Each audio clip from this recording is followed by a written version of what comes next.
did. Went to David Banner event. Yeah.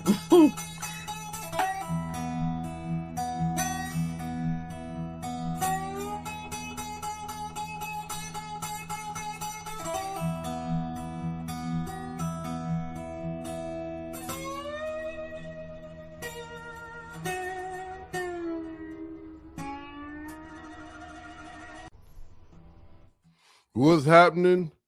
What's happening? And as I always say, what's happening, blues people? And I say that anytime I'm on the microphone. Today, welcome to another, well, how can I say, historical episode of the African American Folklorist, where we raise awareness and celebrate our fellow scholars, brothers, sisters, and practitioners that are actually doing the work. And when I say actually doing the work, the public programming, public facing, or wherever the work needs to be done, however the work needs to be done, these are the melanated scholars and practitioners doing it. Y'all know who I am, and I'm not what's important, nor who is important. So as ODB say, forget that guy's name, and let's talk about our guests today. As we center our conversation at the crossroads of Black cultural memory, ancestral expressive art, and community stewardship. The place where music becomes more than entertainment and turns into archive, testimony, and medicine. My guests are Mahoganee, widely known as the Sea Island Songbird, and her husband and creative partner, Mr. Bounceback. Now, Mahoganee is a Gullah, Geechee, Lowcountry, interdisciplinary artist and improvisationalist. Well, is it an improvisationalist or improvisational vocalist? Or did I just create a new word? I don't know. We'll talk to her about that in a couple of seconds. She's a recording artist, songwriter, poet, photographer, and mixed media visual artist, born and raised in coastal South Carolina. For more than 3 decades, her work has carried the responsibility of what she calls being a sound griot, using voice, story, and sound to protect and reactivate the cultural knowledge embedded in Gullah Geechee heritage. Together, Mahoganee and Mr. Bounceback create what they call Indigenous soul music. Now, you know, those are 3 terminologies I love together, right? A storytelling tradition, a sonic language that blends elements of Black classical music and jazz, funk, blues, hip hop, and West African and Caribbean influences and instrumentation. Their work sits inside contemporary roots music, but it also reaches backward and forward at the same time toward ancestral memory and toward future vision. They sound, I would almost say, directly connected to my scholarship of blues ecology, where we discuss soundscape, landscape, and traditional ancestral and musical memory. I love where we're going and where we're about to go. Y'all are in for a ride. Y'all should be paying for this. Hold on now. I'm not finished. Miss Mahoganee's artistry and advocacy stretch across community, classroom, and international stages. She is a South Carolina Arts Commission state certified teaching artist in music with residencies spanning schools across South Carolina and abroad, including work in Trinidad, Cuba, and Belize. She and Mr. Bounceback are also the founders of Responsible ARTistry, Inc., an arts education nonprofit created to arm youth with imagination to survive through mentorship, workshops, and camps that foster leadership, self-awareness, healing, we're going to get to that, and an ethic of responsibility to the land and water. You know we're going to get to that. In recent years, Mahoganee's voice and vision have reached national audiences as well, including contributing as a featured sound healer on the Grammy-nominated Common and Pete Rock project, The Auditorium Volume 1, in the official video for When the Sun Shines Again. But what matters most for our conversation today is not simply credits. It is way deeper and a more well thought out question. What does it mean to hold culture in your body and to use art as a living practice of liberation? And y'all know that's what you come here for, to get these type of dialogues and discourse. So in my interview, we're going to talk about Gullah Geechee heritage and the Lowcountry soundscape, the meaning of indigenous soul music, the ethics of cultural preservation through performance. Sometimes I like to say conservation, and the role of art in social and environmental justice. Oh, wait a minute. There's something I did not add. And this is something that's really been bubbling in Black folklore and melanated tradition and culture. Explorations in Afro-futurism. Oh boy, you know what? Let's just stop this and just let's get right to this conversation right now. Okay? How y'all doing? Wait, I'm sorry. I have to be real clear with my audience. I'm with some real Black folk. So in the intro, while the music was playing, they was talking about something important, but y'all wasn't supposed to hear it, so I had to mute the mic. But that's pure Blackness, and that's why I love them, because we vibe on the same frequency. Let's start. So what's going on, y'all?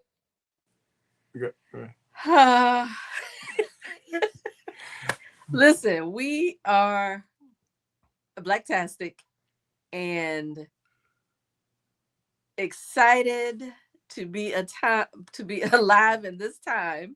And I say that where it can mean several different things. Excited and grateful to be alive in these times.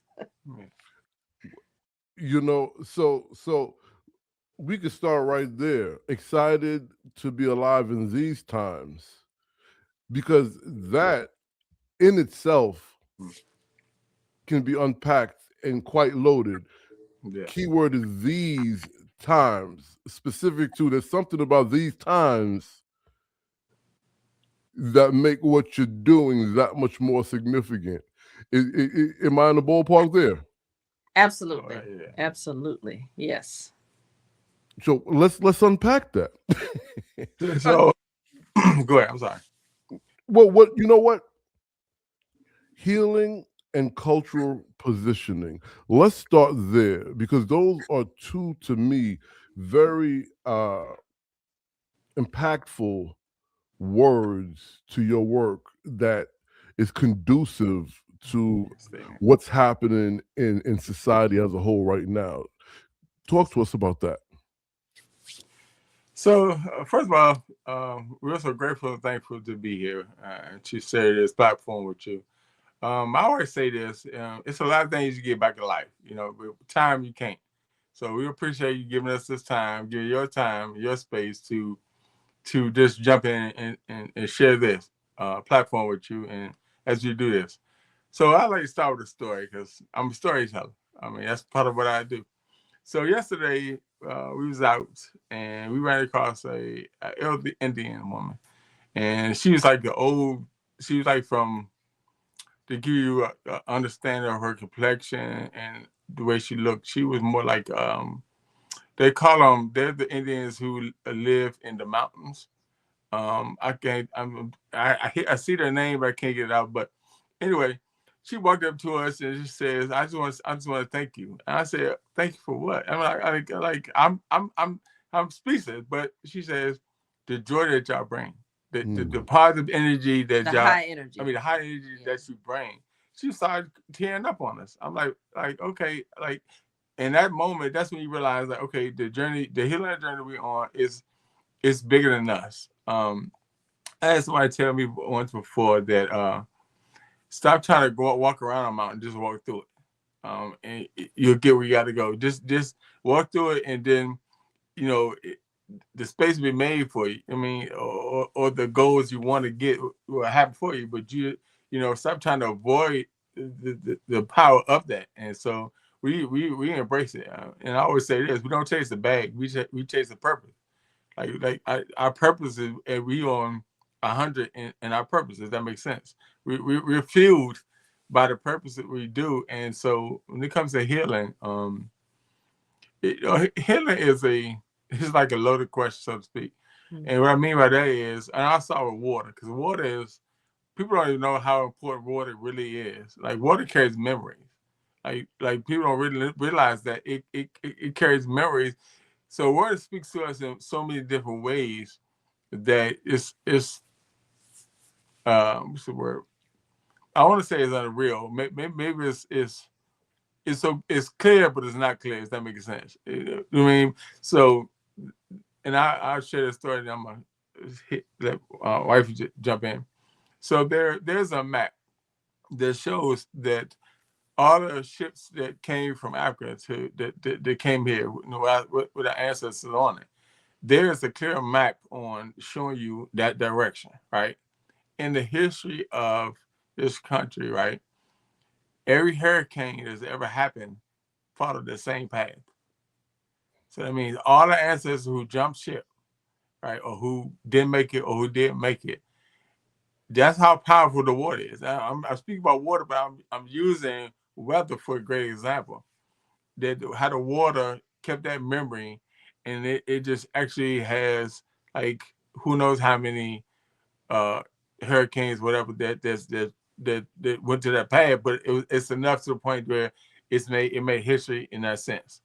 So to heal with water, it's a really real thing, and I say that because when I was in Belize, I had a chance to go into the what's up people, the Mayan, yeah, the Mayan people, and Brother Mom, when I tell you that those people look young, I'm talking about. I seen a 98-year-old woman. She did not look 98 at all. And so I'm saying this to say that I went in, so one of the people we were with was like, man, drink the water, drink the water. I'm like, I want to get in the water. I actually dove myself in it and immersed my whole body in it. So here's what's amazing. Got out of the water, went back to our place we were staying, got sick, right? But I didn't get sick like a natural sick. It's like my body was flushing out everything that wasn't supposed to be in at that moment. It was 2 days, and I was back fresh. I'm like, oh, this is crazy. So I'm saying to say that's how powerful water that's how powerful water is in healing. And I'm stop there because I'm a talker, so I'm gonna try to pause so maybe can jump in. But that's my 2 cents on how powerful water really is, and that's why I use those 2 different stories. Go ahead. And so we were also talking about the healing aspect, right, of the work that we do. And I think the best example is when we do a concert. And so I'll use the last concert we did. It was actually, so we live on St. Helena Island, South Carolina. And it's one of the places that's considered like the epicenter of the culture. And when you come here, you really feel the energy of the land. And we were at one of the elders' house having a birthday party for another elder who this would be his first birthday party, and he was actually turning 80 years old. Right. And so we decided that our gift would be a concert to him. And so we're out in the yard, and there are these like amazing trees behind us. And it's just a beautiful but spiritually connected place. And the experience that is vocalized by the people in the audience once we're done lets us know that what we are creating and what we are sharing with this original spiritually charged compositions is exactly what we're supposed to be doing. Because people will say, I got the spiritual healing that I didn't know I needed. um what is it that you've done to me that makes me just feel so good, and just I feel like I got a healing. And there are people who are like, we'll see them weeks later and they're like, I'm still being nourished, by what y'all did 2 weeks ago. And the other side of that is that it also heals us in the creative process. Mm-hmm. And so it's a beautiful uh Right. not match, but a Not married. chrysalis. Oh, Oh, marriage. Oh, yeah. yeah, absolutely. Absolutely, a beautiful marriage of us, right, of what we're able to create, and the just the process of going through it and not having to rush to create something because you're on, some record label's timeline. But we get to do it when spirit says it's supposed to happen, right? Then he'll get the music, I'll get the lyrics, and we are, in the womb of creating it. So it's, and also perfect for such a time as this, because our job is to heal people who have to go out and deal with things. A lot of people will say, you what y'all did was a perfect ending to my week, or to my day. Like, I needed this. And so it's a good marriage of just what we're able to do now in this moment that we're able to do it, and feeling grateful to be able to be the ones that have been given this gift to do it. I dig it, and I have a whole bunch of questions, but I have these words that I had kind of literally just written down, and you guys kind of touched on all of them to a degree, whether it was specifically mentioned or not. But I kind of want to go through them. Obviously, water was one that I wanted to talk to you all about. One, to be fair to the audience, the conversations that we've had off camera and just researching what you all do, which is extremely amazing. The two of you have kind of skyrocketed to be like of the top of the Pearly family's favorites. Um, yeah, my wife was like, "Yo, is this the Mahogane's website? You're interviewing her and her husband later? Yeah, I like them." Thank you. Thank you. You're Thank you, very Denise. welcome. Thank you. I'll tell her. So, along with healing, and you mentioned this too, Mr. Bounceback, this ancestral memory and how it works with water, right? Um, Sister Mahogany, your description, uh, to me, this a detailed cultural positioning, right? What I would like you all to talk to me about, all those things, but with the idea of cultural healing, because I think what to me a big aspect of what you all are possibly doing, and I don't want to put a name on it, and I definitely don't want to box it in, but these are the kind of descriptive words that come to my mind as I hear you all describe not only just what you do. I think to take it to the next level, how the people receive it and tell you what they're getting from it. And that's what it kind of sounds like. Would you say that? What would you call it if you were to name it? Would it be cultural healing or?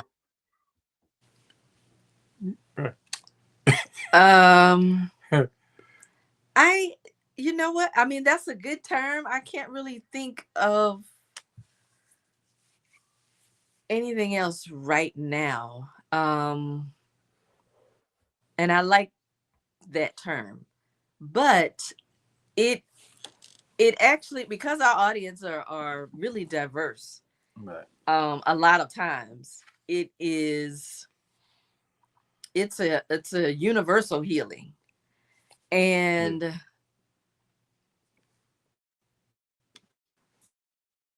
I don't know if well, no, not unexpected, but it is it really has broadened our horizon, right? And it lets us know that it really is um it can be globally felt, by people, because a lot of people, they speak of the feeling.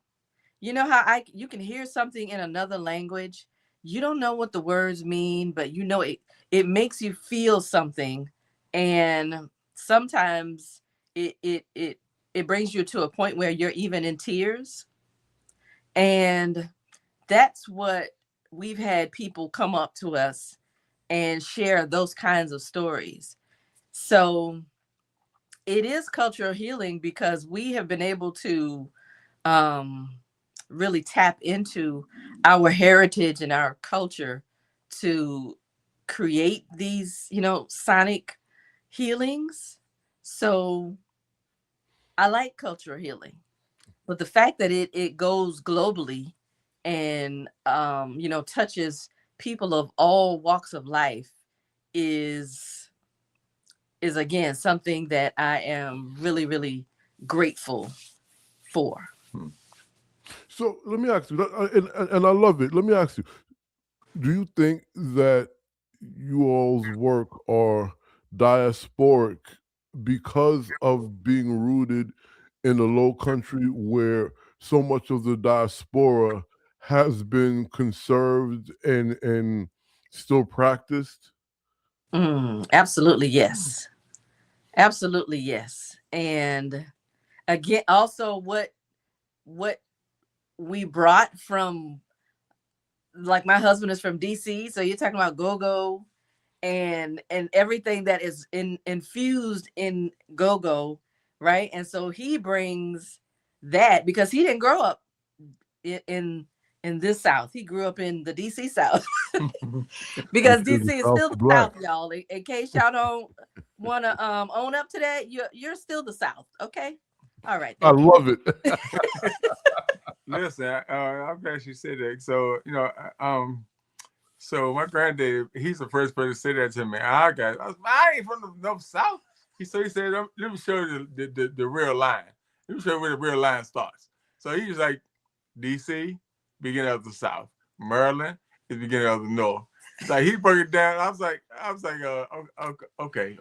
I kind of feel like Maryland is South too. I mean, I feel like I do Baltimore is too. South. Yeah, I do. You know. Hey, I don't know. You talk to your elders. You don't backfire on the elders. You say, yes, ma'am, yes, sir. You know, and I say that because the way I create, it's intentional, right? I say that because I use a different frequency, like when I create music on purpose, like there were artists, and I don't want to name them wrong, but there were artists back in the day who would create their music on a different frequency, and they knew that. Like they knew that changes the trajectory of the people who are listening. Because, for example, we're in a sad mood or whatever, and we always have that one song or two songs. One song that can make you go deeper sad, or one song that can make you go deeper happy. Right? It's always there. If you're trying to go to a party or a club, we all have had them songs we play before we get ready to get amped up and go. That's just what it is, right? Or for example, if we go to a barbecue, it's going to guarantee you it's some favorites there. But here's one favorite that we all know. Earth, Wind, and Fire coming in there with Frankie Beverly. Frankie Beverly, yeah, I'm sorry, with Frankie coming in with that one song, everybody and their mama know how to do it. So it's intentional how I make music. Is why I'm saying that, and how it affects people. The energy. The energy, Yeah. like Absolutely. Yeah. I think it's I'm not going to try to quote his. I can quote him, but what's his Ooh, name? Fela Yeah, Kuti. Fela Kuti said. Uh-huh. He said music is a spiritual thing, so you got to be careful what you put out because you can die young. Let's stay right there. Right. All right. Music being a spiritual thing, Right. considering a lot of your messaging, your mission, and artistry lay in that space, right? And I Right. have to tell the audience, when Sister Mahogany sent me one of your recent songs, and prior to me meeting you, good brother, Mr. Bounce Back, I said, yo, that's her husband. Nobody in the house knew what I was listening to. Or what. They was like, what are you talking about? And I played it, and I said, this is Sister who sent me her music. I guarantee you that's her husband playing the strings behind her. To me, that's spiritual. Y'all want to talk Right. about that? Yeah. You want to start? Oh yeah. So this kind of touches me for me, but I'm grateful. So I'm a 3-time stroke survivor. So I'm gonna say it again so the people in the back can hear me. I'm a 3-time stroke survivor, and music healed me. The different frequencies I did in music, it healed me. And I went through unfortunately because I've had three, I became a veteran at how to heal myself. So I figured out there's things I had to do. I feel like science can't do it. And I'm not saying nothing negative towards science, but it just that there was certain music that I was playing, or there were certain songs that I knew the frequency I would play, and I was all of a sudden now my doctors, my therapists, no one understood or could even grasp the understanding. Besides the one doctor, she was a black doctor, and she said, "I need to lower your medicine." I said, "Why?" Because your body doing something different. Mm. And she saw it in the blood, right? So Mm. music is so spiritual, and it's so healing. Uh, and I'll be frank, as long as you are listening to the right things. So I'm not gonna say to press the button and whatever come on, that's what it is. Because we know some music out there that you probably shouldn't be pressing a button on when you're in the mood, because it'll take you down the black hole. No pun intended, but I'm just saying. But I'm just saying. But it's when you tune into that and grasp that understanding of how that really works and how that really makes you feel. Like anybody who listening, just think about when you, like I say, when you're in a bad mood, good mood, whatever mood, that music will sway you. Yeah. But you have to go deeper than that. You have to say, like, what a part of what's about that changed you, or what frequency is that on? So yeah, I'm gonna stop there because like I say, I can talk, so I'll keep talking. But yeah, So I mean, I would say Sister Mahogany jump in, because the Washington staples go-go, right? And right, like all black music, but I want to stick with, and I'm by no means an expert in go-go, but I'm very familiar with the sound, and it's very diasporic. Mm-hmm. correct. So with that, you all coming together, bringing spirituality, and it's this frequency and the sonic. Uh, well, what is it? I don't want to describe it. This is what I'm trying to get y'all to. I don't want to Right. describe what you're doing. Right. I'm asking you, tell us. I think so. When we initially met, we literally made our first song together within like the first 6 months of meeting each other, right? And this was in 2001. And when you are, we made some albums, and we were, constantly creating music, but it wasn't until we came and home for me, back to South Carolina, and I started to, actually we both started to really dig deeper into our heritage and our culture, and we just wanted to know more. And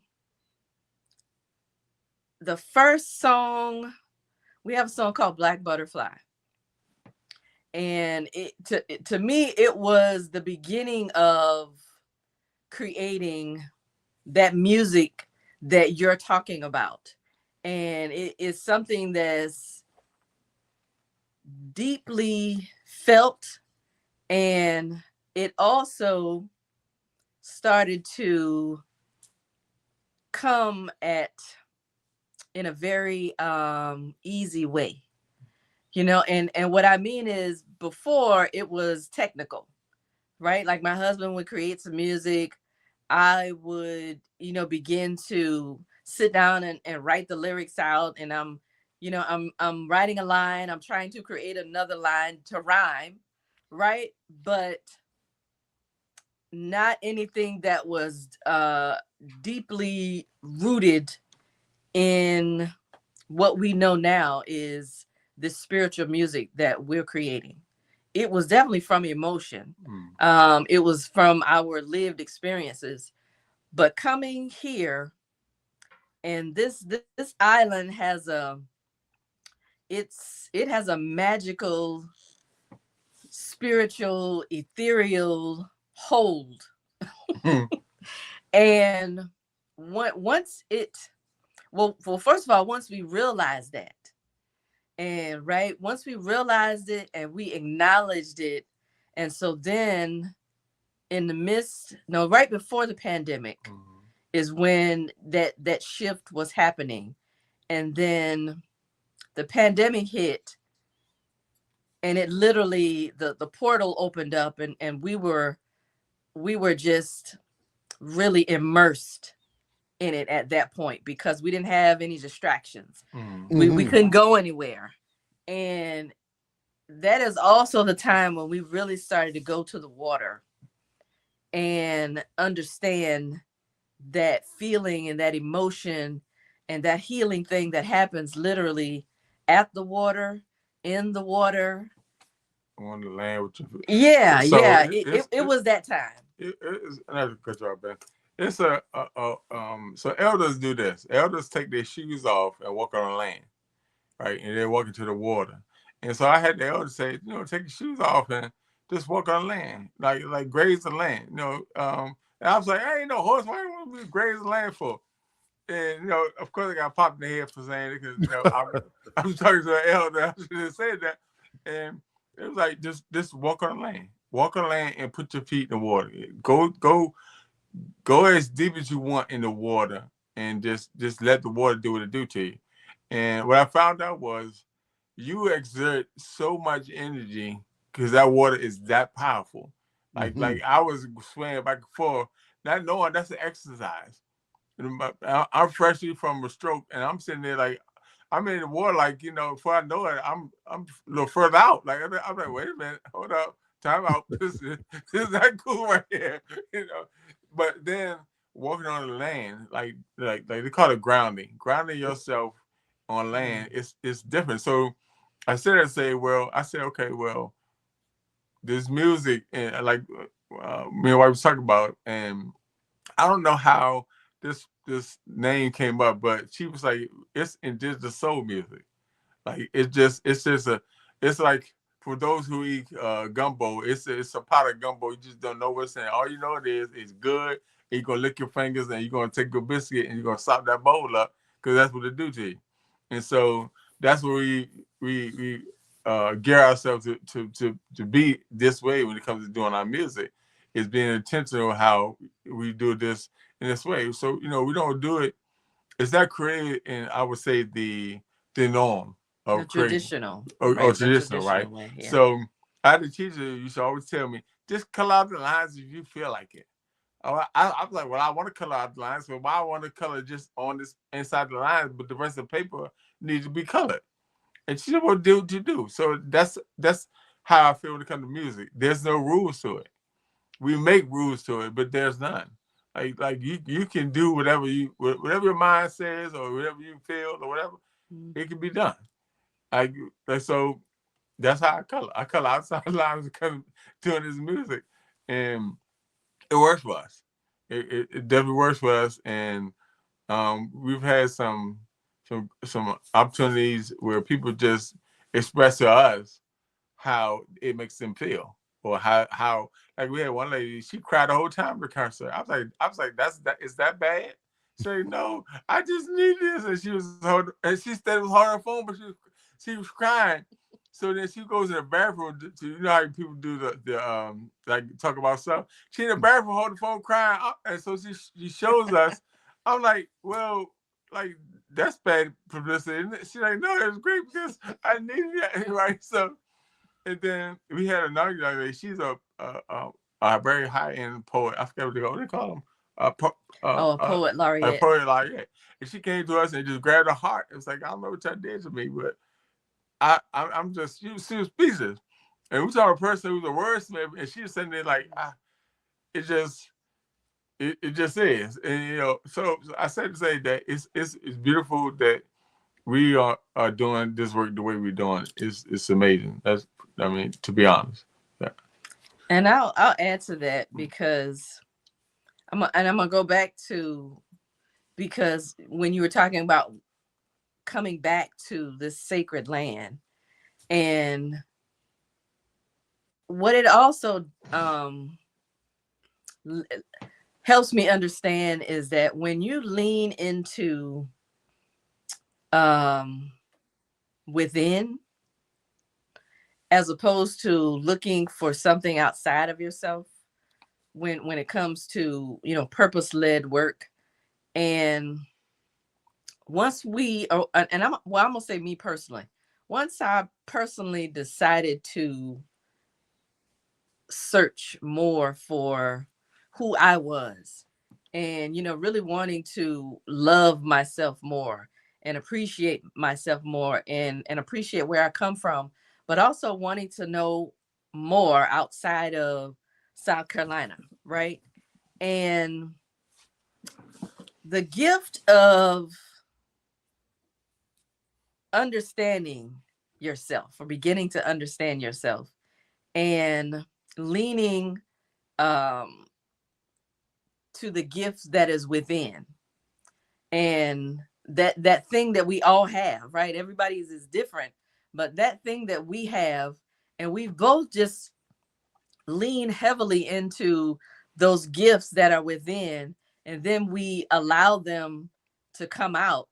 And this place, I think, opened the door to that for us.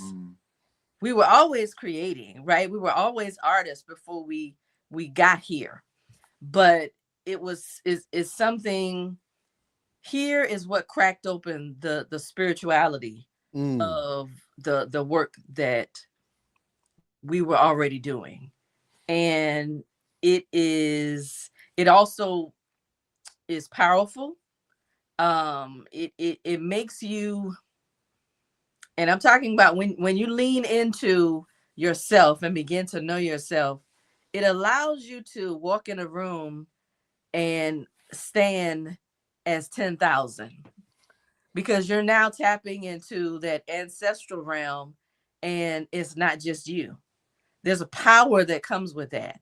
And that's one of the things that we talk to young people about is you don't have to search outside. Go within, and that gift is going to come out if you allow it, when you tap into it.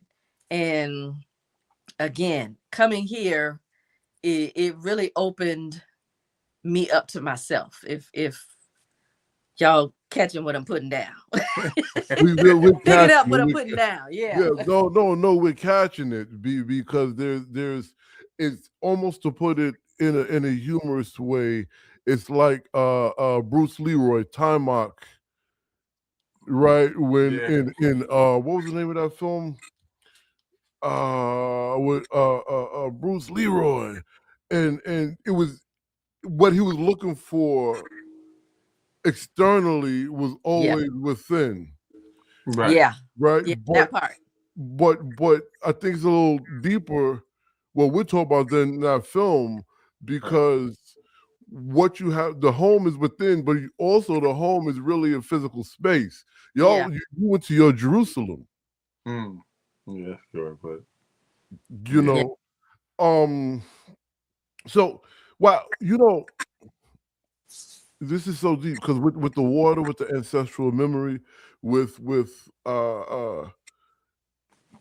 tapping into what is within, right? And Mhm. then do you recall? Do you guys think you're uh I don't know, tradition bearers, folklorists, um, memory holders? I know you say griot, but outside of that, because your music is doing way more than just entertaining and more than just telling a story, but it's also more than just that intangible sonic. It's like something that's coming out of y'all, and this is what I'm getting from the interview, right? And the Mhm. songs. Well, do you guys consider yourself folklorists or any of these type of terms? I love to answer this one. I'm just gonna say we're farmers. We're just sowing seeds. Mm-hmm. But yes, Yeah, but yeah. I think we're all those things. Yes. I didn't really do it. I think we're all those things. And I'll say this, what I'm grateful for people like you because a lot of times we're just doing the creating and we don't have the terminology or for what we are or what it is, but that is a brilliance of scholars such as you, and there are some others that I know that give us the language a lot of times for what we're doing, and I love that. And so yeah, I think we're all those things. Absolutely. Yeah. No, I dig it. I dig it. I thought I was giving you a chance. I thought more was coming. That's why I waited. Now, I have to ask. I don't like going backward too much, but I wanted to know first of all. So Mr. Bounceback said it's in the blood, and we've had off air spiritual conversations. And in the blood is connected to when people speak of Yahushua Jesus. It's in the blood of Christ, right? Which also practices of Pentecost is connected to hoodoo.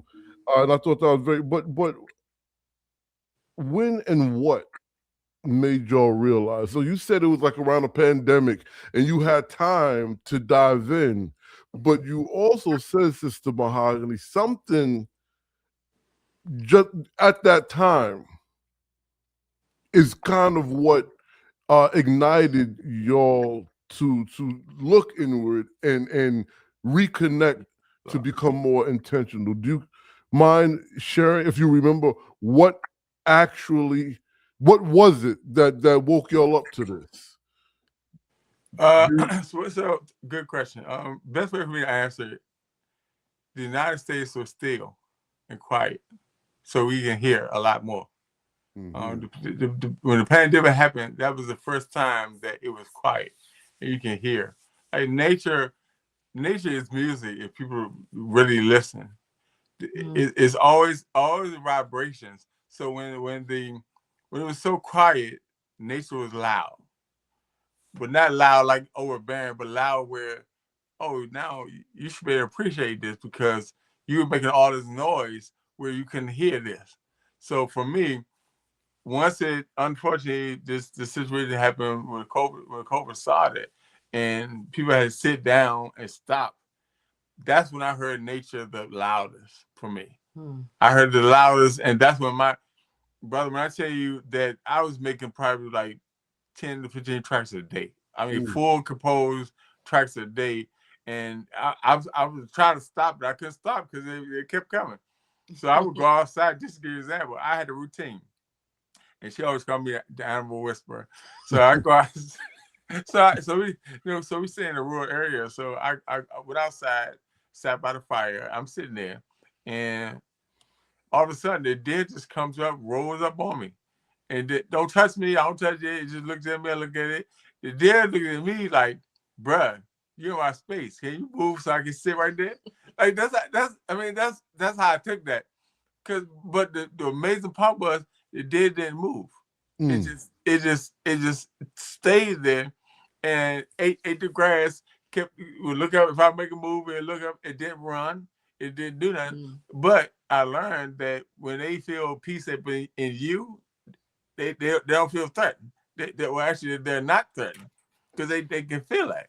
So I learned that's for me. That's when I knew that okay, Indigenous soul music is this about to go to a whole different level because it was quiet. Like the world was still, like not just the United States, but it was just still, and that's the loudest I've ever heard nature. That makes sense for me. It makes a lot of sense.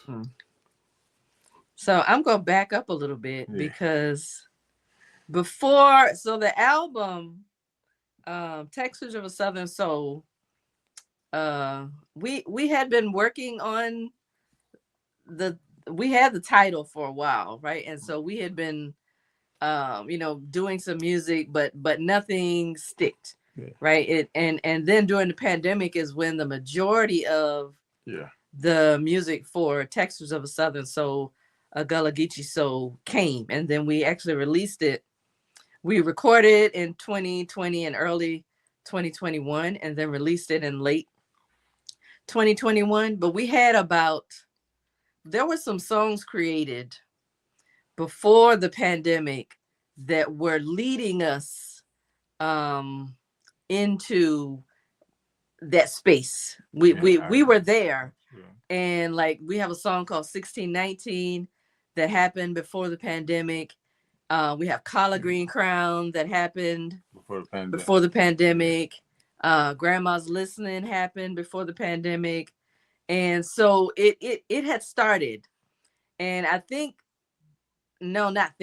know that was because we were in a different space. And we were here. We were down south. And we were in and of the deepest part of the culture, like all the time. And we started to meet people like Miss Natalie Days and Mr. Ron Days and actually that's how Collard Green Crown came to be, because of Miss Natalie Days.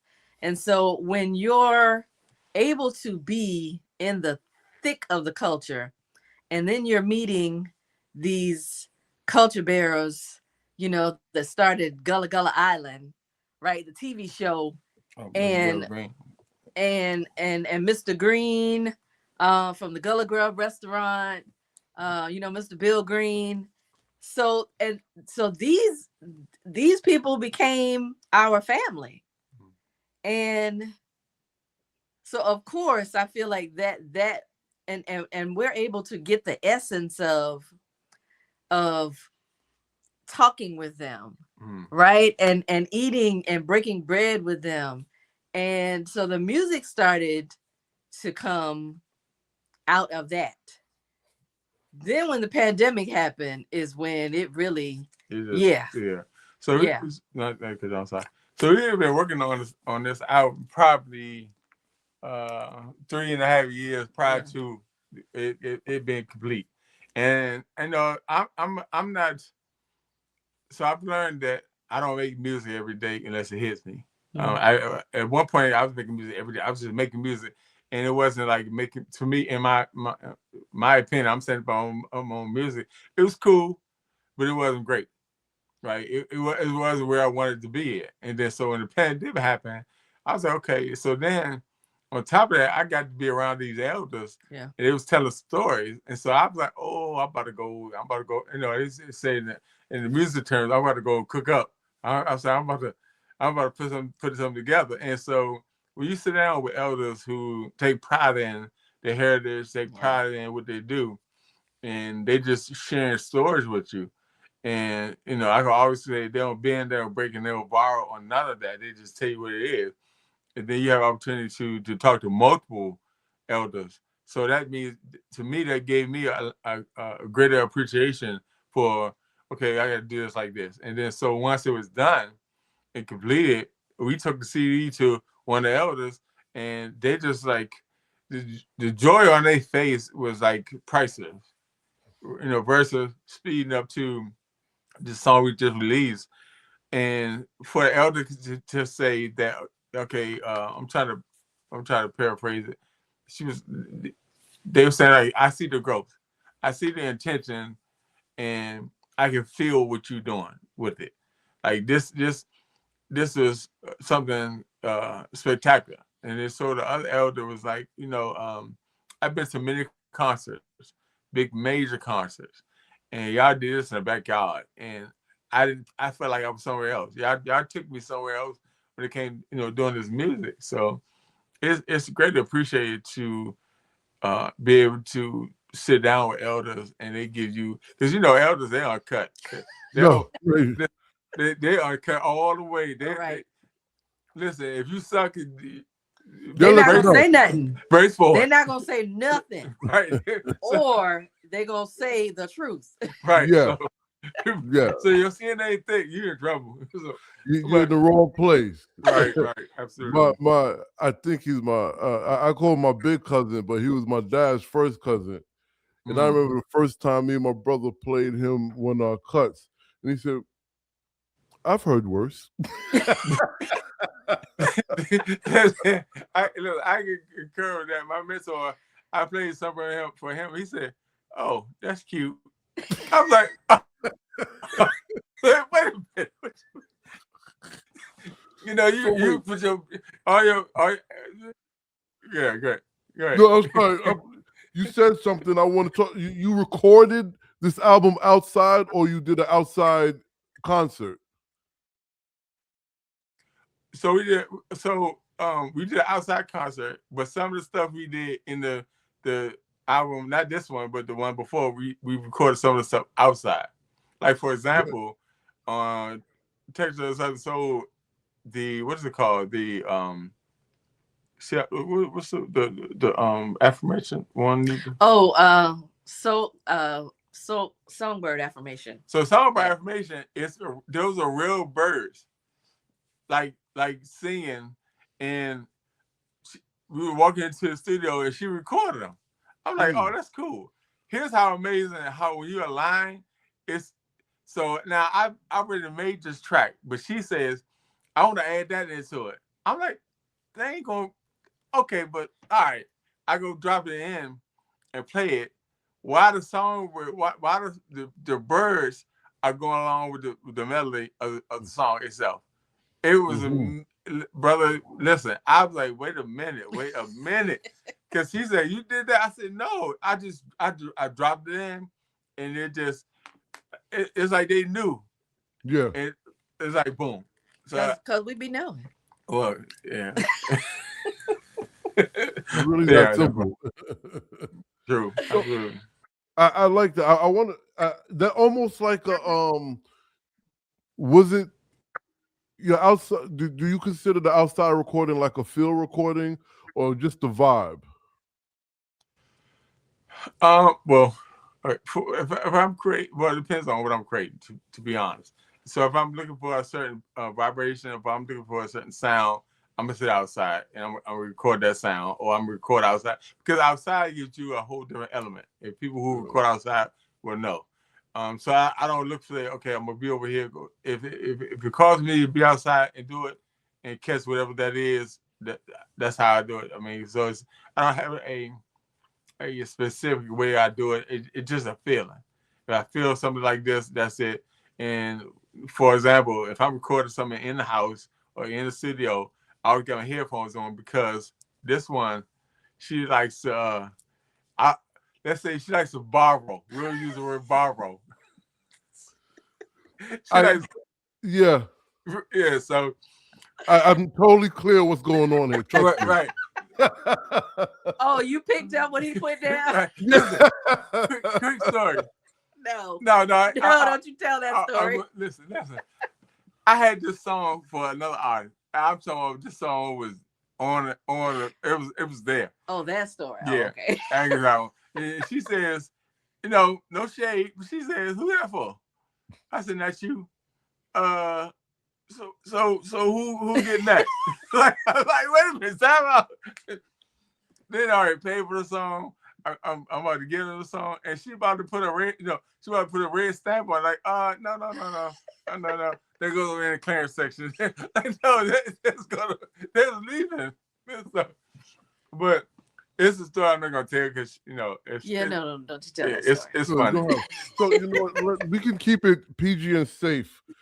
There's a couple. There's a couple of things I would like y'all to define. But I'm a black husband to a black woman. I know what this conversation is about. Right, right. And our audiences know that are in the same position that we are. Right. There are a couple of things I want to talk about that align with your work and your purpose, right? At first, I just have to say the irony is my wife introduced me to the term grounding. When I'm a Brooklyn dude that was very country. I walked on the concrete barefooted, and I walked in the hallway barefooted. She used to get so mad at me, but I didn't know that it was just what we did is DNA, right? Mm. So with DNA, there's a couple of things here. There's sound healer, there's the Sea Island songbird, and there's indigenous soul music. These all sound DNA to me. Yeah. Which one do you want to tackle first to define for us? Yeah. Well, Sea Island Songbird was given to me by somebody else. That's how it's done. Right. Right. So, but Sound Healer was also given by somebody else.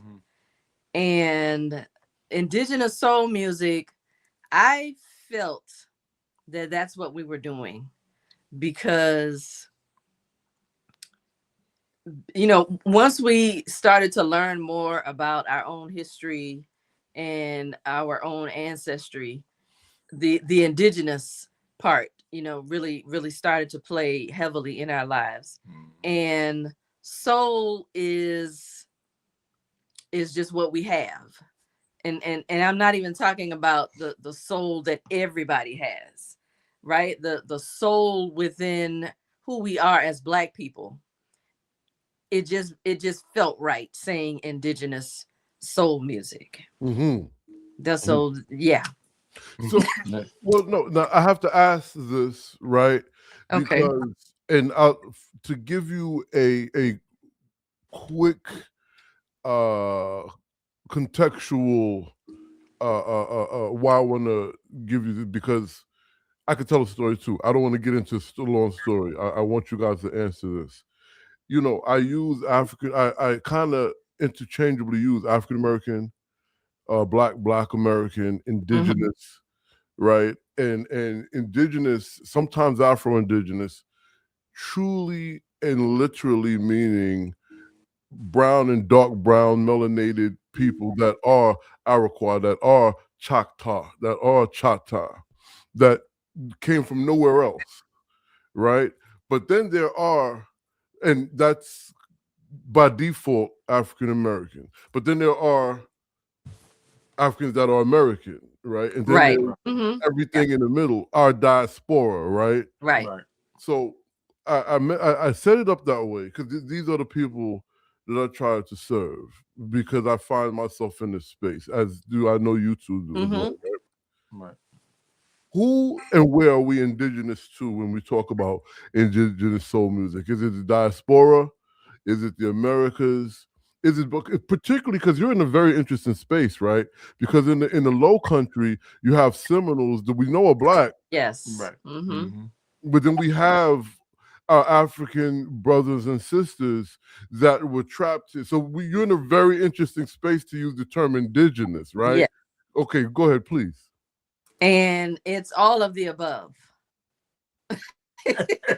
that's the quick and easy answer because my husband has Native American ancestry.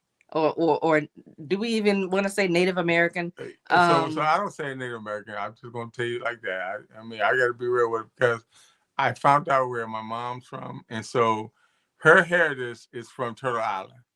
Like like they're from Turtle Island. For those who actually what that's about, please look it up. That's all I'm saying. Just look up Turtle Island and you'll get it. And so my mom's family were the ones, the Appalachians. So they used to protect the water that comes out of the mountains, right? Because you know water in is North Carolina. right? In North Carolina. So they protect the water that come out of the mountains. So that's what my indigenous ancestry comes from, and then my African ancestry comes from Gabon. So I'm personally I'm a pot of gumbo per se, but I am grateful and thankful that to be able to share that with people. I I feel it's so important for you to know where you're from, right? Not where you're born, but where you're from. We had a scholar come up to us and say, "Where you from?" And I said that, and he was shocked. Like, okay, so you do understand the answer? I mean, the question. Absolutely. Not where I'm from, where I'm born. I mean, not where I'm born, but where I'm from. I get that. I understand what you mean by that. So I hope how they hold on to that, because that part of my family history is important. I mean, to use, and so I just happen to use music in doing it. And once again, come from DC, and go-go being that's listen, my mom used to put me out of the house on the porch. I used to bang on the pots and pans so much, right? Or when I grew up in the project, she'd send me outside in the hallway. Before you know it, we had a party going on in the hallway because all the parents.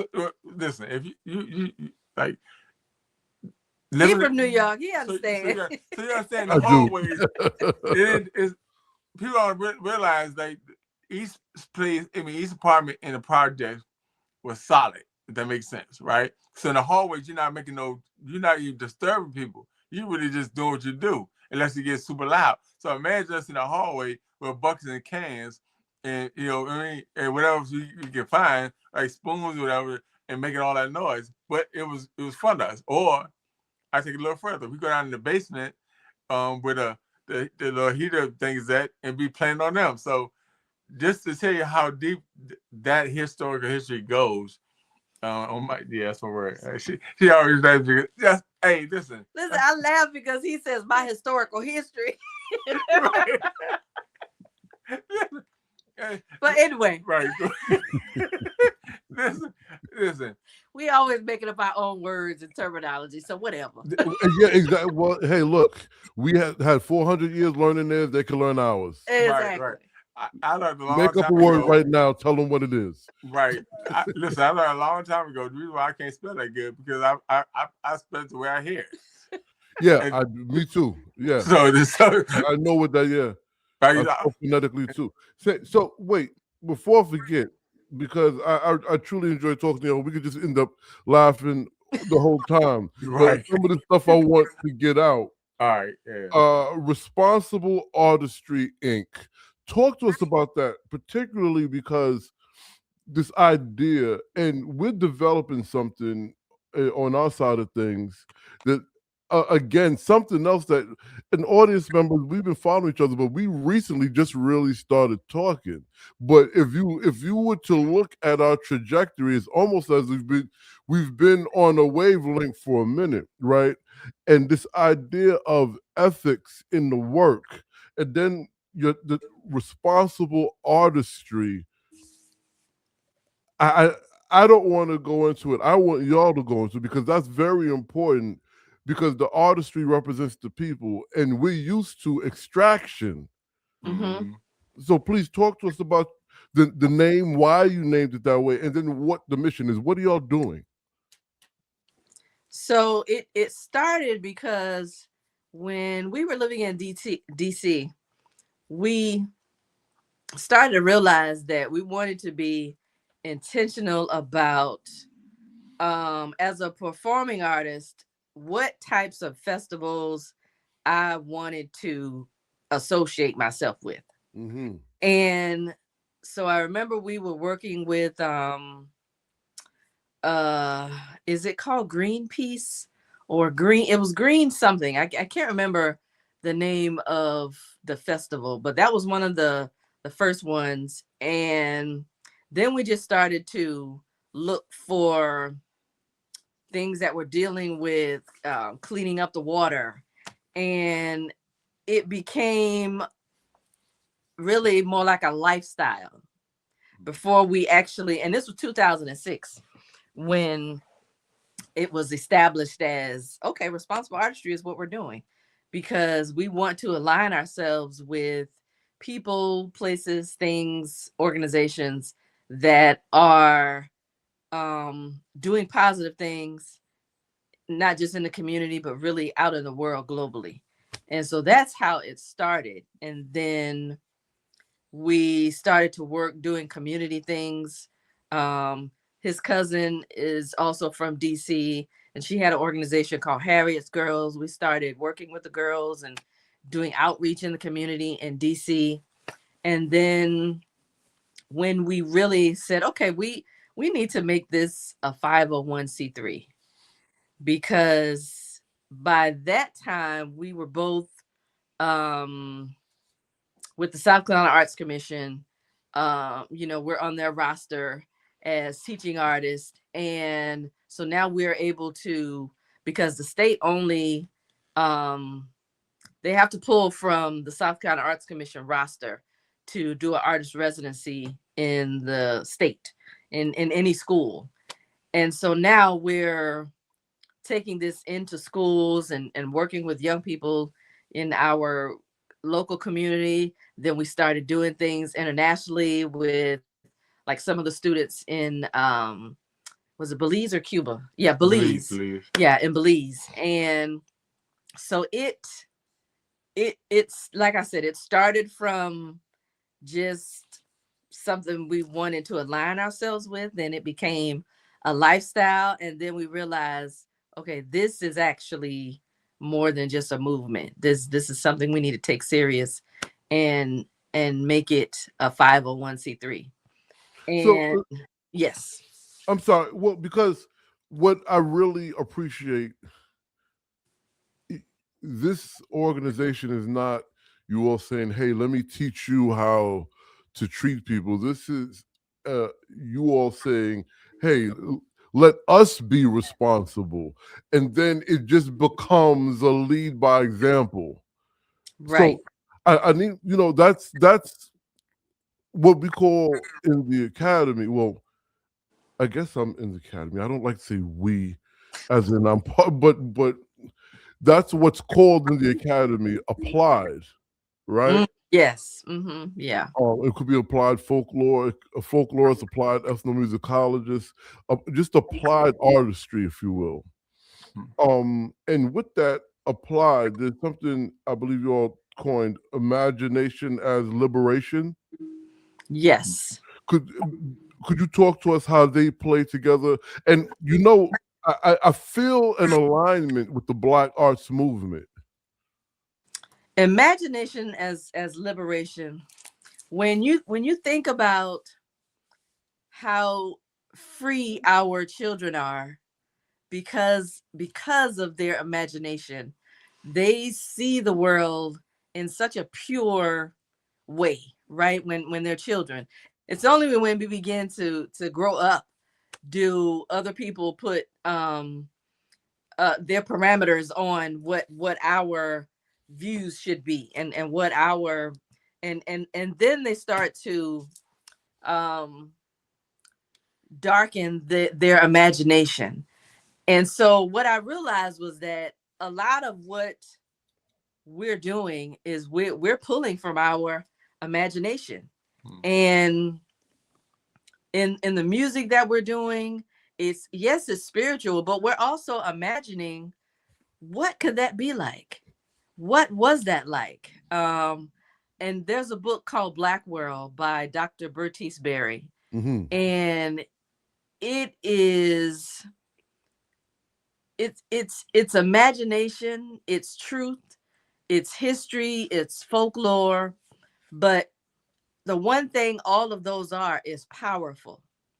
And when we allow our children to understand, your imagination can literally take you anywhere at any given time. When you're reading a book and you're really into that story, you can go anywhere. And let's not take that away from them, right? Let's begin to cultivate what imagination can be throughout your entire life. And what that means is you're building new worlds wherever you are. And that's liberating. That's liberating to the 5-year-old. That's liberating to the 15-year-old, to the 25-year-old. It begins to allow you to liberate yourself wherever you are. And so that's why we love imagination as liberation, because it literally will help you throughout your entire life. What that connects to something else that you all are doing that is very prevalent in I'd go as far as using the term diasporic community. I remember speaking to a bluesman out in Mississippi who him and I was talking about the wells in Mississippi, right? And this is Mr. Terry. He if you haven't met him, you need to. Well, you will meet him soon. Somehow, I have to make sure you'll meet Mr. Terry. You'll love this brother. But Terry Harmonica Bean is his name, and he and I was talking about the wells in Mississippi, and it's a spooky conversation because we got really serious because these wells are portals, and wells filled with water that are spiritual and physical portals. Right. Okay. So now when you talk imagination as liberation and you explain what it is, you also discuss Afrofuturism in time travel, be here and now, right? The South is a portal. Is this part of your I guess scholarship? You know, I try not to use colonial terms unless I have to, you know, but in the work that y'all do, you describe it as be here now. The South is a portal, time traveling portal, and how that I guess opens up for creativity and spirituality. Could you talk to us about that and bring those together, those ideas? So that is a work of Sarah Days. Right? Yes. And that is Miss Natalie Days' daughter. And Sarah, I think she released it during the pandemic. It was her thesis work. And it also just allowed my imagination to become even wider and deeper. And actually, the song Snap was really heavily influenced by Sarah's work. The South is a Portal. And that and her book. She just put out a book as well. But it was one of the things that really along with Black World, right? The South is a be here now, the South is a portal. And yes, so those are two books that really, as a writer and as a thinker and as an imaginative person, allowed me to transport myself and actually understand that the music was transformative, and also that we were transporting people, because people keep saying, you guys, like, y'all are transporting us you know, with this music that you're making. And it is, if you get a chance, please just go and read The South is a Portal, Be Here Now, and Black World. I highly recommend I highly recommend them. And also, what's the other one? Imagination Manifesto. Yeah, those are my top three. So now you're also, and please forgive me if you mentioned in the song already, but produced the song for Zora Neale Hurston project. Yes. Talk to us about that. You want to start? So once again, remember I said that she like to steal. So I had created this. I created a song. Actually, it was a template. Let's take the gloves off right quick. It was a template that I was going to do something else with, right? And she said, no, so she know when I get in the zone, I can't hear nobody. I'm in my zone because I'm creating. So I finished creating. She said, "Oh, what you gonna do with that?" I said, "I'm trying to figure out if I want to disco over here or disco over here." I'm not looking at. She's baiting me right now. I'm paying it no attention. And she said, "Why don't you put that over there and put that over there?" And so by instinct, I'm like, boom, boom, okay, I like that. That sounds better. Okay, boom, I can do that like that. And she says, can I get a copy of it? So I want to listen to it because it's just, it got me, right? So I said, okay, no problem, right? So I said, well, I'm gonna put a little twist into it. So let me do that first. Well, I just need a couple of seconds of it. So I sent her a loop. She came back with the whole song. so here's what's funny. Our niece, she had put the loop. Now I think it's online. She might do it all. She put the loop with just her singing a certain part, not the whole song, just the loop, a little snippet. And our niece said she wakes up to that every morning. This is how I start my day. I'm like, how you gonna start the day? That's not even the whole thing. So this is enough for me. Like you did that. That's it. So it started out as in I'm always trying to connect things that most people would try to connect. And meaning instrumentation? Right, instrumentation. So I was just trying a new something new, and she just heard it and said, "I need that in my life." So I said, "Okay, well, I wasn't planning for it to be like this, but okay, it is what it is." And then so when she wrote it, I'm like, "Oh, okay, now." I was like, "Okay, now that's dope. Okay, that's for all the young people, that's a hip hop term, dope. Now, we ain't talking about nothing else. You got to do it. You got to let them know like this." So it just came, and then once again, it just manifested from there.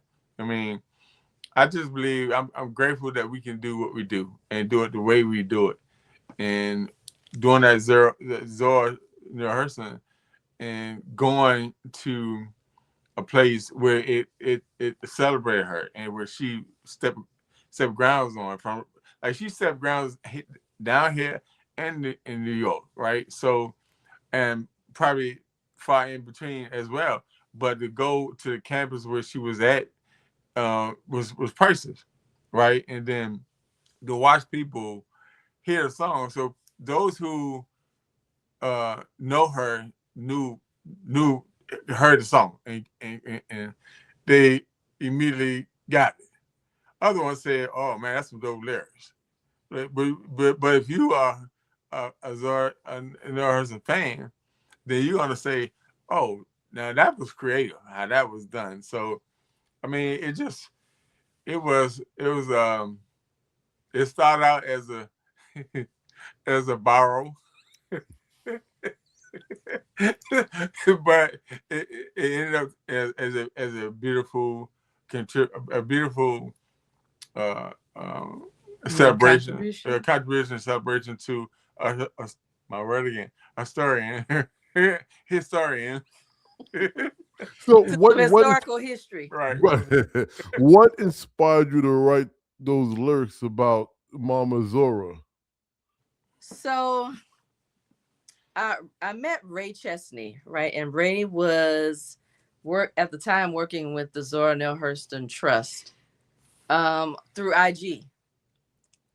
She was actually interviewing people who were just lovers of Zora. And I also did a visual art piece, a mixed media piece of Zora that she saw, I think, on my page. And I just, before I really knew all of Zora's or a lot of Zora's history, there was a connection that I didn't really understand. And then once I found out, oh, she was here in Beaufort and here on St. Helena Island. and was really studying and documenting the Gullah Geechee culture. And I was like, oh, okay, so I'm tapping into Zora's essence. But even before I know about all the things that she has written, and as a filmmaker, and once I went down the rabbit hole, all things Zora. Yeah. And once I did that, that's how I was able to construct the song. It was like there are some book titles, there are some stories in some of the books, and then there are just pieces of my own imagination that I felt went with Zora, and that's how I constructed the song. And also, there's something magical about that guitar,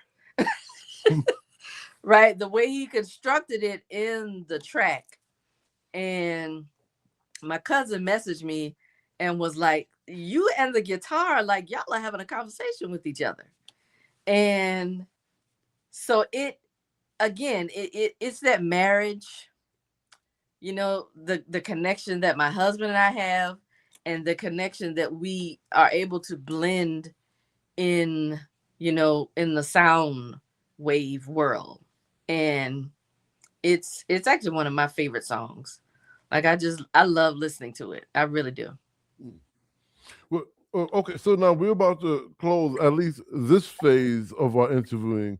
Because I really believe we'll be doing this again. But different people think of healing in different ways, right? And there's multiple things that need to be healed. Some is not always physical. Some don't even have to do with the body. Right. Um, what share with us the I guess depth and the multiplicity of your healing work through your work, please. Mm. There's so our workshops that we've done has been very interesting, and the people say transformative. So I mean, let me start here first. Remember I said frequency. Yes. So Oh yeah. so as I make music, I use a certain frequency on purpose. And why I do that, because her vocals are, and I'm about to big her up. Her vocals are unmatched in what she does. And here's why I say that. So I'm not gonna name who it was, but a famous drummer punched me and said, "You know what she just did?" I'm like, "I'm the producer. I know exactly what she just did. But do you know what you just did? You just punched me, man." But I'm saying that to say that when people hear what she does, right? I had to once I learned the backstory of her life, I said, you know what? I'm going to change some things about how I do music, and didn't tell her. I just did it, and when I realized how important the frequency was to match her voice, if that makes sense. So I just want to add that. So I'm sorry. Yeah. Okay. Um. So I'm gonna piggyback off of the frequency in the music, because that's the thing that touches people and reaches people. And so we've started doing our sound clinics, is what we call them. Yeah. And what we do is he will construct a small piece of a composition, and we're either in the classroom, or if we're in where we have adults, we let them write. We may give them a topic. If we're on here on St. Helena Island, we will talk about the land and the culture, and we let people do like I give them one line, 3 words, right? And you can give me 2 to 3 lines of your lines with 3 words. And so we write a community song together, or we'll do a community poem together. And by the time we're done, we will be able to perform it with the music that he's created. And so you have these very short lyrics, but they're very powerful because they are the words of the students or the people in the room. And so it's just been amazing to watch how people's own words affect them, and then how they affect other people in the room. Mm-hmm. And so to spend 2 to 3 hours, with a group of people, and we're creating something, we're creating a piece of art, but then we're also getting to talk about whatever they want to share, right? Like within the words that they choose, there's a story behind it. And so we get to find out a little bit about who they are. We talk about Gullah Geechee people. We even talk about Turtle Island, right? We talk about the Caribbean. We talk about Africa. But at the end is you get to see the power of the music, but also the power of people's own words, and giving them the space to do that is like, it's a beautiful thing to watch. And we're the facilitators, but it's like it's healing for everybody in the room. Mm-hmm. And so that's outside of us doing a concert, right? That we get to experience that side of it. So I'm picking back up her on the same one, because I'm sorry to tell somebody real quick.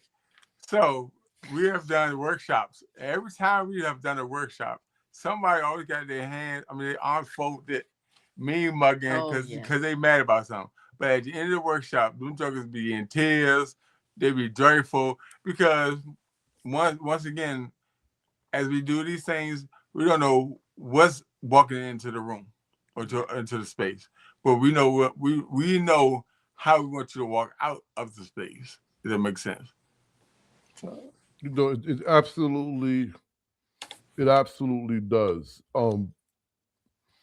Second to last question would be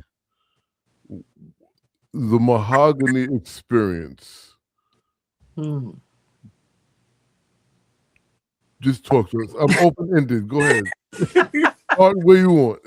So the Mahoganee experience has been a life journey, really. And I will say it started right with me as just a performer, and then becoming a singer, and then a songwriter. And then I meet this amazing man who is a sound engineer and a music producer. And then I find out he's a synesthete. And right. And then I also find out that, I'm a poet. Oh, I can do visual art. Oh, I have an eye for photography. And I can marry all of this together, and we can present it to you as a musical experience. Right. and that is what it is now, right? We have all these different disciplines. Our music, and the lyrics, and there's also some spoken word in there, and we also get the opportunity to do some amazing Gullah Geechee sanctuary set designs that can really tell a whole other story. And being able to put all of that together is what is the experience. You can get a big concert experience, or you get the two of us in a room together, still giving you that experience. Very groovy. And with the experience, with the healing, everything. I mean, and mind you, you all did a great job in this last 90 minutes explaining everything that I'm about to ask you to say in like a couple of seconds, right?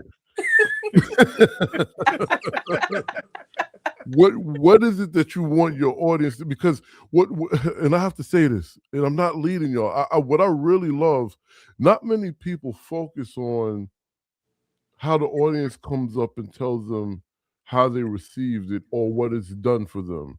It's usually, well, this is what I want them to get, this is what I want them to get. But y'all spent more time sharing what was told to you, what was received. Mm. And that's really the kind of that's what folklore is supposed to be. That's what all of this stuff is really supposed to be, right? Right. But I think I should ask, considering the amount of effort and time and life y'all put into doing the work, what is it that you, the two of you, want your audience and community to receive, and youth that you work with, to receive from what you're giving? Mm. Healing, healing. Because right now we scarred. Mm-hmm. And I'll add, I want people to understand the power that they walk with, that they carry, that is within them. And there's also power in learning who you are and who your people are and where you come from. And from the smallest thing of sitting on the front porch shelling some peas to being in the kitchen, while grandma is cooking, or maybe even while daddy is cooking. It's the in hindsight, the moments that I can now look back on and realizing how much it plays a part in the work that we do now. And it's so Sankofa, right? Looking back, gathering those memories, and then also looking forward and creating a whole new world. Because what we have now, it literally needs to just all go to the ground, and we have to start over. And that's what I really want people to get, the power of, like when we talked about the imagination as liberation, and history and culture with our children, so that they can become these amazing teenagers and then young adults. Give it to them young, and then we won't have to try and fix anybody. Later on, yeah. Yes. Which I guess you could say full circle healing. And Yes. it's just Yes. amazing how the two of you said different things, but that were exactly the same, which reminds me of the song that I knew you were playing the chords on. I loved it. I love full circle. So now tell the folks where they can find y'all. So they can find us on, I think Instagram is what we like the most. He is Mr. Bounceback 180. Mr. Bounceback, just as it's spelled, with the numbers 180. And I am the Mahoganee Experience. Or just look for Mr. Bounceback or Mahoganee with two E's. Or Responsible ARTistry. Oh yeah, and our nonprofit is responsibleartistry.org. And then on all social media, it is Responsible Artistry. Groovy. I think I'm going to have y'all back as recurring guests. We'll take it. Is there anything you want to oh, you know what? This will be the very last question. I usually ask as the last question, is there anything I haven't or you wanted me to ask that I didn't? But I rather spend this moment asking y'all, if young folk, middle-aged folk, or elders I said to the two of you, I want to do something in the realm of what y'all are doing, but I'm not sure how to go about it. What would be your answer? Mm.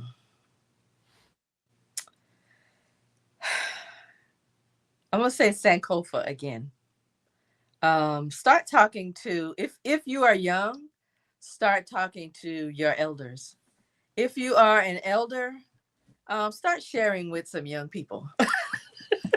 And understand the power of what everybody has to share, and understanding what that imagination as liberation, because once you tell those children those stories, I feel like their imagination is going to be ignited, Mm-hmm, and the Sankofa is going to happen. mm-hmm, That's my mm-hmm. spiel. That's a good one. I like that. I would be real simple. Become a farmer and just sow seeds. Sow seeds because you can just watch it grow. Um, I learned that when you sow seed, you're not putting it in dirt, you put in the soil. Yeah, soil has every type of minerals or vitamins it needs to for something to grow. So Nutrients. there's a story. Once again, I'm a storyteller, so I'm trying to make it quick. And one of my elders said this story. It's called the City of Poly, and the City of Poly was or is a place of color, of vibrance, of joy, of love, of freedom, of peace, right? And you can only enter this city if you have those qualities. If you don't, then you have to be taught those qualities, right? But once you get to that point, they bless you with $1, one brick. So it is if you have 100,000 people in this, let's call it tribal village, right? Then that means you can build your whatever that looks like for you with 1,000 bricks and $1,000, $100,000 to be exact. And so that means you can take those lessons and pass it on. For example, I answer. I was using my family. So as I was growing up, when the elders were speaking, the youngest had to go outside or go in another room. Right? We were never led to be in that room because it was adult talk, so to speak. Right? And not saying we were uh, Ezra, we wasn't had permission to go back in there. We just had to walk out while they talked. And then they had a time where we all sat in a room and we spoke and learned. And here's something that I've learned from my elders, and sometimes I forget, but the way of speaking to an elder or way of having permission to speak is you're supposed to ask the elder first when you're in the room with the elder. Can I have permission to speak or however? It's not saying that this person is so like this you can't open your mouth, but it's about respect. It's about and those are some of the things that um the alignment of people have lost. Lost how to respect one another, And honor. absolutely how to honor one another. And I said, like one of my elders said, he said, love and kindness. He said, that's it. He said that we were king and queens and royalty before we became slaves. So he said, and then also we weren't slaves. Our ancestors weren't slaves. Our ancestors were captives. It's a difference in that sense. So I'm saying that to say that we have to come back to a point where it's okay to disagree, but we ain't got to go beyond disagreement. It's just a disagreement, and that's it. And for the healing to start, once again, I go back to what I said. We got to sow seeds. We got to sow seeds in the right soil, if that makes sense. The right for it to count. No, it makes a lot of sense. Okay, so I really appreciate your time. Good folks, make sure you dive into their websites, into their work, and find them. Get down to St. Helena Island, because I got to get down there because I'm a big fan, or I guess a fan, yeah, of Charlotte, Fort, and Grammy, the whole family actually. And you told me that they have something down there, and we gotta get down there and get some food. There's just so many things going on. And, And and your I'll white make people, ain't your white people from here? my wife. I didn't even. That's the grand finale. I gotta save her for last because what I was about before her peoples, I was gonna say we're gonna bring her tambourine. I'm gonna come down there with my national, my son, he got his harmonica, and my daughter her guitar, and we give you some pearly action. Oh yeah, All day. we can definitely do Along that. with the people. That's right. Because she come out and this is the blues people narrative. She come out the Gullah Geechee, I comes out the Delta. This is Mm-hmm. what we're talking about. Yeah, Absolutely. 100%. yeah, To your point, we all four of us, all of us, we're the seeds of some farmer, right? Yeah, absolutely. absolutely. Yep. All right. Yes, Thank y'all, good folk. It's been another remarkable and intentionally significant episode. Put this in your saved list, pin it somewhere, and go back to it and refer to it and look these folk up and follow them. And as you know, be a cultural bearer and a tradition bearer and a teller, a holder of your scroll. Don't let nobody else tell your story, all right? Mm. We'll see y'all next month.